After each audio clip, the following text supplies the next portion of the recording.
वज़ीर-ए-आज़म काकड़ ने पीटीआई से मुतल्लिक बड़ा बयान दिया है। वो क्या है? IPPs की जो बदमाशी थी वो अब नहीं चलेगी। हरीम शाह के शौहर घर पहुंचे हैं, उन्हें किसने अगवा किया था? तहलका खेज इंकशाफात आज के व्लॉग में आपके सामने रखने हैं। बिस्मिल्लाहिर्रहमानिर्रहीम, अस्सलाम वालेकुम नाज़रीन, आप देख रहे हैं खबर पॉइंट और मैं हूं एहतशाम रहमान। नाज़रीन, वज़ीर-ए-आज़म काकड़ ने पीटीआई से मुतल्लिक बड़ा बयान दिया है। वो क्या है? अहम फैसला महफूज कर लिया गया है और IPPs की जो बदमाशी थी वो अब नहीं चलेगी। हरीम शाह के शौहर घर पहुंचे हैं, उन्हें किसने अगवा किया था? तहलका खेज इंकशाफात आज के व्लॉग में आपके सामने रखने हैं। तो सबसे पहले तो आपको बताएं कि सुप्रीम कोर्ट ने नायब तरामीम के ख़िलाफ़ इमरान खान की दरख्वास्त पर बड़ा अहम फैसला महफूज किया है, जिसे चीफ जस्टिस ऑफ पाकिस्तान ने कहा है कि अपनी रिटायरमेंट से पहले सुना दूंगा। चीफ जस्टिस पाकिस्तान उमर अता बंदयाल साहब की सरबराही में 3 रुकनी बेंच ने इमरान खान की नायब तरामीम के ख़िलाफ़ दरख्वास्त पर आज समाअत की और अदालत उज़्मा के 3 रुकनी मौसूद बेंच में जनाब चीफ जस्टिस के साथ जनाब जस्टिस एजाज़ उल हसन साहब, जनाब जस्टिस मंसूर अली शाह साहब भी शामिल थे और अब ये फ़ैसला महफूज हो गया है। चीफ जस्टिस पाकिस्तान जो है इसी महीने रिटायर होने जा रहे हैं। काजी जस्टिस फ़ायज़ ईसा साहब चीफ जस्टिस ऑफ पाकिस्तान के ओहदे का चार्ज संभालने जा रहे हैं।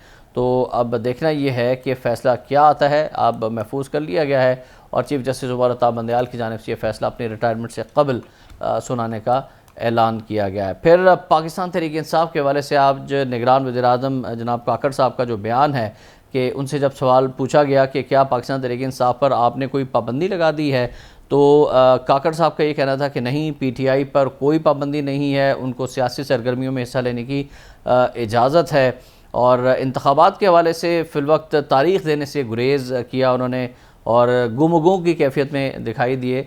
लेकिन बिजली के बिलों के हवाले से काकड़ साहब ने कहा कि जो IPPs हैं, यानी बिजली पैदा करने वाली वो कंपनियां जिनके साथ बेनज़ीर के दौर में मुआहदे हुए थे और जिन्होंने अपना शिकंजा आवाम की गर्दनों पर कस दिया है और जो लूट मार कर रही हैं, आज सेनेट में भी इनके ख़िलाफ़ आवाज़ उठाई गई कि ये अपने पैसे रिकवर कर चुकी हैं और सरप्लस में आ चुकी हैं और अब जो है ये ओवर बिलिंग के ज़रिए से आवाम को लूट रही हैं, पाकिस्तान को लूट रही हैं। इन पर चेक एंड बैलेंस रखना पड़ेगा। तो वज़ीर-ए-आज़म काकड़ साहब तक ये बात पहुँची और उन्होंने कहा है कि IPPs के साथ जो गैर मुनसिफाना बिजली मुआहदे हुए हैं, इन पर हमारी बातचीत जारी है और उन्होंने ये भी कहा कि हुकूमत बिजली बिलों के मामले पर मालियाती इदारों से वादों पर अमल दरामद ज़रूर करेगी, लेकिन IPPs के साथ जो गैर मुनसिफाना बिजली मुआहदे हैं और उन पर बातचीत के ज़रिए से जो कुछ रायतें हैं वो हम लेने की कोशिश कर रहे हैं, जिसकी तफसील अभी नहीं बता सकते।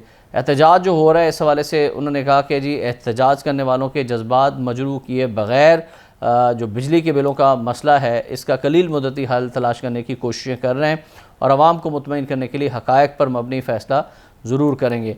वज़ीर-ए-आज़म साहब ने आज ये भी फरमाया कि तमाम शोबों के लिए बजट मुख्तस करना पार्लियामेंट का इख्तियार है और अपने दायरा-कार में रहते हुए मुआशी और माली मुश्किलात हम चला रहे हैं और आइनी तौर पर हुकूमती निज़ाम में बड़ी तब्दीली तो हम नहीं ला सकते, लेकिन सिर्फ मुख्तसर मुद्दती इस्लाहात कर सकते हैं जिनके मुस्तकबिल का फ़ैसला तो आइंदा मुंतखब हुकूमत ही करेगी, लेकिन जो ज़रूरी इक़दामात हमने करने हैं वो हम ज़रूर करेंगे, जो आइनी तौर पर हमारी ज़िम्मेदारियाँ और आइनी तौर पर हमें जो इख्तियारात तफवीज़ किए गए हैं। वज़ारत ख़ज़ाना के हवाले से नाज़रीन बड़ी अहम खबर है कि बिजली के बिलों में रिलीफ़ का उन्होंने एक नया प्लान IMF को इरसाल किया है और पता चला है कि IPPs के लिए मुख्तस इजाफ़ी रकम को बिजली के बिलों में रिलीफ़ देने के लिए एडजस्ट की जा सकती है और पता चला है कि बिल से एक साथ वसूल करने पर 15 अरब से ज़ायद की ये रकम वापस IPPs के लिए मुख्तस की जाएगी और वज़ारत ख़ज़ाना ने बताया कि IMF के साथ जो नए प्लान पर वज़ारत ख़ज़ाना के हुकाम दोबारा बात करेंगे और नए प्लान में IMF को बजट से बाहर रिलीफ़ ना देने की यकीन दहानी भी कराई गई है और निगरान हुकूमत का बिजली बिलों में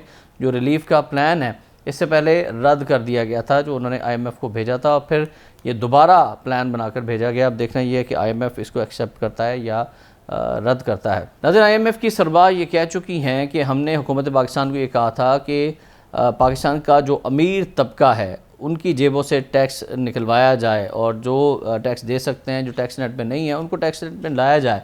लेकिन हुकूमत पाकिस्तान ने, शहबाज सरकार ने आम लोगों के ऊपर टैक्स लगा दिया, बिजली के बिलों के ऊपर ज़्यादा टैक्स लगा दिया, जिसके बाद ये हालात पैदा हुए हैं। तो इस पर भी मौजूदा हुकूमत को गौर करना चाहिए। और जाते जाते आपको बताएं कि हरीम शाह साहिबा जो पाकिस्तानी टिकटॉकर स्टार हैं और उनके शौहर बिलाल शाह साहब को अगवा कर लिया गया था। 7 दिन पहले ये वाक़या पेश आया था। फिर हरीम शाह का एक वीडियो बयान भी आया था लंदन से।